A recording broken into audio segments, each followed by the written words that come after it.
सरकार नावाची यंत्रणा का निर्माण झाली किंवा सरकार नावाची यंत्रणा कशा पद्धतीने आली याचं विश्लेषण करते। खरं तर याचं विश्लेषण खूप मोठं आहे, पण मी थोडक्यामध्ये तुम्हाला सांगण्याचा प्रयत्न करणार आहे की लोक यांनी सरकार म्हणजे गव्हर्नमेंट नावाची ही जी संकल्पना आहे, ही संकल्पना कशा पद्धतीने निवडली आणि का निवडली याचं एकच कारण मी तुम्हाला याच्यामध्ये सांगणार आहे की लोक एकत्र आले आणि लोकांनी एकत्र येऊन सरकार नावाची ही जी गोष्ट आहे ही गोष्ट निर्माण केली किंवा सरकार नावाची यंत्रणा निवडली। कशासाठी निवडली?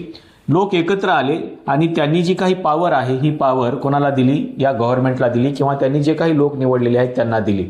म्हणजे काय तर people give the power to the government, म्हणजे लोक सरकारला सत्ता देतात किंवा काही लोक एकत्र करतात आणि त्यांच्या हातामध्ये सत्ता देतात, मग त्यांना आपण गव्हर्नमेंट असं म्हणतो। आणि हे गव्हर्नमेंट काय करतं तर हे गव्हर्नमेंटला एक प्रकारची शक्ती कोण देतात तर हे लोक देतात। का देतात हा प्रश्न महत्त्वाचा आहे की लोक काही लोकांना निवडतात आणि ते त्यांना एक वेगळी शक्ती देतात आणि त्यांना सांगतात की तुम्ही सत्तेमध्ये आहात, तुम्ही पॉवरमध्ये आहात।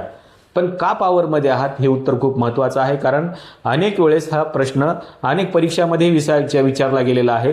का देतात? कारण प्रोटेक्टिंग देअर राईट्स। कोणाचे राईट्स? लोकांचे राईट्स। सरकारनं काय करायचं आहे?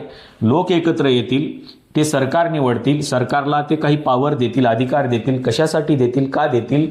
त्यांच्या अधिकारांचं प्रोटेक्शन करण्यासाठी। कोणाच्या? लोकांच्या। आता हे एक सर्कल झालं।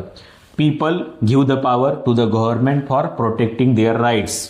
कोणाचे राईट्स? लोकांचे राईट्स। पण आता हा पण खूप महत्त्वाचा आहे।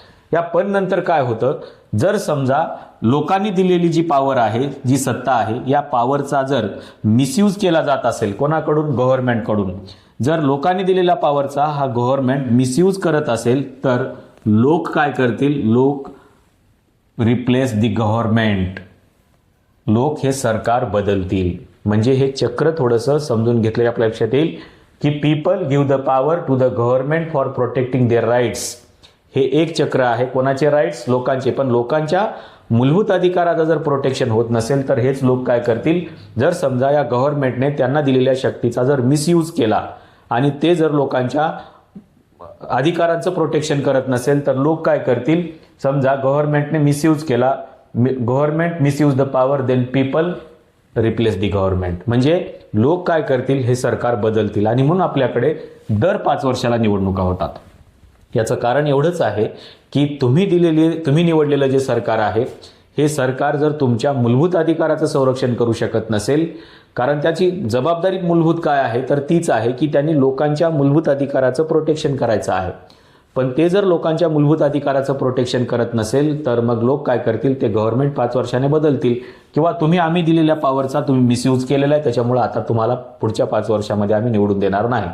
आणि म्हणून ही निवडणूक नावाची जी प्रक्रिया लोकशाहीमध्ये आली त्याचं कारणच एवढं आहे की जर तुम्ही निवडलेलं सरकार हे तुमच्याच मूलभूत अधिकाराचं प्रोटेक्शन करत नसेल तर तुम्हाला ते दर 5 वर्षानंतर बदलता येऊ शकतं। हा सिद्धांत आहे। आता हा सिद्धांत खूप मोठा आहे, पण मी तुम्हाला थोडक्यामध्ये सांगण्याचा प्रयत्न केलेला आहे की नेमकं हे कशासाठी आहे, सरकार नावाची यंत्रणा कशासाठी आहे, लोकांनी कशा पद्धतीने निवडली। आता याचा जर इतिहास तुम्ही बघितला तर याचा इतिहास आपण बघितलेला आहे की हा खूप मोठा इतिहास आहे। पण हे थोडक्यामध्ये आपल्याला हे चक्र समजून घ्यायचं आहे एवढंच की पीपल म्हणजे लोक सरकारला शक्ती देतात। त्या शक्ती कशासाठी देतात? त्यांच्या मूलभूत अधिकाराच्या प्रोटेक्शनसाठी। जर लोकांच्या मूलभूत अधिकाराचं प्रोटेक्शन होत नसेल, गव्हर्नमेंट करत नसेल, त्याचा मिसयूज करत असेल त्या पॉवरचा, तर लोक काय करतील? हे गव्हर्नमेंट बदलून टाकतील। एवढं साधं गणित आहे आणि एवढंच समजून घ्यायला पाहिजे। आणि दर 5 वर्षानंतर मतदान करत असताना हे फक्त एवढं चक्र समजून घेतलं पाहिजे की आपण मागच्या 5 वर्षामध्ये जे गव्हर्नमेंट निवडून दिलेलं होतं त्या गव्हर्नमेंटनं आपल्या मूलभूत अधिकाराचं प्रोटेक्शन केलं आहे का? आणि जर केलं असेल तर तुम्ही त्या गव्हर्नमेंटला पुन्हा निवडून द्या। पण ते जर तुमच्या मूलभूत अधिकाराचं प्रोटेक्शन करण्यामध्ये अपयशी ठरलं असेल, त्यांना दिलेल्या पॉवरचा जर त्यांनी योग्य वापर केला नसेल तर हे गव्हर्नमेंट तुम्ही 5 वर्षानंतर बदलून टाका। याचे अधिकार तुम्हाला आहेत आणि हे अधिकार तुम्हाला वापरता आले पाहिजेत, तरच तुम्ही खऱ्या अर्थाने एक जागरूक नागरिक असता।